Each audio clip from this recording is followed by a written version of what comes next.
Something goes wrong today. Small, probably. A message lands wrong. A plan falls through. Someone says a careless thing in a doorway, and for the rest of the afternoon, you are somewhere else, replaying it. Here is the strange part. The event itself lasted maybe 4 seconds. The replay is lasting hours. A Roman emperor, writing to no one but himself, near the end of a life spent mostly at war, worked out exactly where that gap comes from and what to do about it. Not a technique for staying calm. A description of where disturbance actually lives. This is that description, in his own words, and how to use it the next time something goes wrong. Here is the first line from Book 4 of the Meditations in George Long's public domain translation. One is that things do not touch the soul, for they are external and remain immovable, but our perturbations come only from the opinion which is within. Read that again slowly, because it is doing more work than it looks like. He is not saying the wrong thing did not happen. He is saying it stopped at the border. What crossed the border and reached you was something you built afterward and handed to yourself and called the event.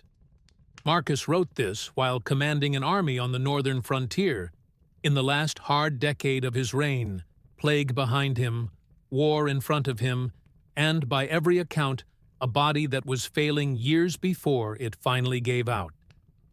This is not the philosophy of a man with nothing to be disturbed about. It is the opposite. He had every material reason for his days to be ruined, and he built, sentence by sentence in a notebook, meant for no reader but himself, an account of why they did not have to be. He was not hiding from the war. He was drawing a line between the war and his mind, and defending that line daily, because it was the only ground he actually held. He returns to the same idea from another angle, later in the same book. Take away thy opinion, and then there is taken away the complaint, I have been harmed. Take away the complaint, I have been harmed, and the harm is taken away. Notice the order of operations. He does not tell you to forgive the person or excuse what they did, or pretend it was fine. He tells you where the injury is actually stored, in the sentence, I have been harmed, which you are the one composing. Delete the sentence, and there is nothing left standing that can hurt you, because the hurt was never a separate thing from the sentence. It was the sentence. This is where people misread him, so it is worth being exact.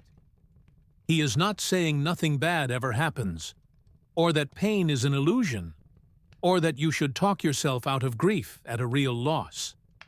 Elsewhere in the Meditations, he plans for actual dangers, mourns actual deaths, prepares for actual pain.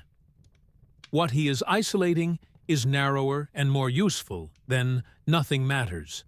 It is this: the raw event and your verdict on the event are two different things, arriving by two different roads, and only one of those roads is yours to close. The insult is data.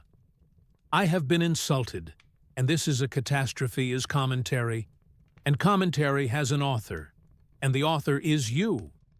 Later still, in Book 6, he states the same claim in its most compact form. It is in our power to have no opinion about a thing, and not to be disturbed in our soul, for things themselves have no natural power to form our judgments. Read the second half carefully. Things themselves have no natural power to form our judgments. Not weak power. No power. The event cannot force the verdict. It can only supply the raw material and wait to see what you do with it. Most of the time we hand over the verdict so quickly, we never notice we were the one asked to give it. So here is where the sentence becomes a practice, and it takes about 10 seconds. The next time something goes wrong, small is fine. Small is actually the better training ground. Pause before the story starts writing itself, and separate the two things out loud, even just in your head. First, name only what happened. the way a stranger would report it. He was late. She did not answer. The plan fell through. Then ask, before you go further, is there a verdict already forming? This ruins everything. This proves they do not respect me. And did the event actually supply that, or did I? Most of the time you will catch yourself mid-sentence, already writing the second part, already handing yourself the harm before you have even confirmed there was one. That pause is the entire exercise. It does not require you to feel differently. It only requires you to notice who is holding the pen. Marcus never got a life without friction.